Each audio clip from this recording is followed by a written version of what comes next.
దేవుడు లేకపోతే మన జీవితంలో ఏం జరుగుతుంది అనే దానికి అద్భుతమైనటువంటి వర్ణిస్తున్నాడు అపోస్తలుడైన పౌలు. మరియు వారు తమ మనసులో దేవునికి చోటిగా నొలకపోయారు కనుక చేయరాని కార్యములు చేయుటకు దేవుడు భ్రష్ట మనసుకు వారిని అప్పగించెను.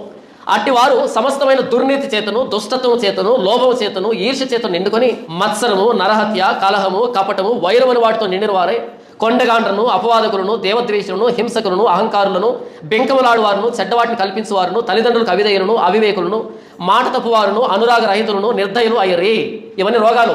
మన జీవితంలో దేవుడు లేకపోతే, మరియు వారు తమ మనసులో దేవునికి చోటి అనల్లకపోయేది కనుక ఈ రోగాలన్నీ వచ్చాయి. ఇవన్నీ రోగాలు. మన మనసులో దేవుడు ఉండాలంటే దేవుణ్ణి ప్రకటించేటువంటి వ్యక్తులు కావాలి.